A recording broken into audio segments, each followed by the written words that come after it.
take 5 of posting consistently, but கொஞ்சம் late ஆயிடுச்சு. Happy Easter for everyone.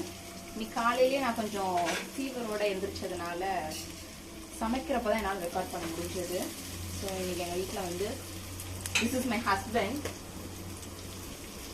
So நாங்கள் எப்போவுமே சமைக்கும் போது we share. He also loves cooking. So அதனால் இன்னைக்கு நான் வந்து biryani and he is making என்ன recipe? Chicken gravy. Chicken gravy, but special வந்து 5 minutes chicken gravy.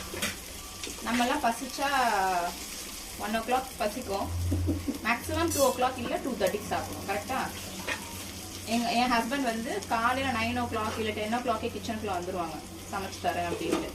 And trust me, அவங்க எனக்கு 4 o'clock தான் வந்து எல்லா சாப்பாடும் ரெடி பண்ணி கொடுப்பாங்க. அண்ட் நம்ம வந்து குக்கரில் சமைக்கிறோன்னா இப்போ ஒரு 2-3 பாத்திரம் இருக்கும். when he cooks he takes லிட்ரலாக சொல்கிறேன் 10+ பாத்திரம், ஏகப்பட்ட கரண்டி எல்லாமே இருக்கும். பட் நான் டென்ஷன் ஆகக்கூடாதுன்ட்டு சமைச்சு முடிச்சுட்டு கழுவியும் வச்சுருவாங்க. So that is how his unique cooking is. So இன்னைக்கு ஈஸ்டர் அதுமா I'm introducing my husband to you all. சொல்லி என் சேனல் சப்ஸ்கிரைப் பண்ண சொல்லிடுங்க. நானே பண்ணல. சரி, இன்ன வரைக்கும் பண்ணல அவங்க.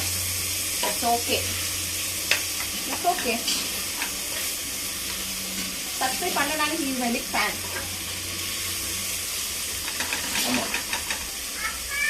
என்னம்மா இப்போ நாங்களே இவ்வளோ செய்கிறோம்ல, என் பொண்ணு வந்து அங்கே எனக்கு ஏதாவது கொடுங்கன்ட்டு இருக்கா. அதனால அவளுக்கு ஒரு பாத்திரத்தையும் கொஞ்சம் பருப்பையும் கொடுத்து வதக்குமா அப்படின்னு சொல்லியிருக்கேன்.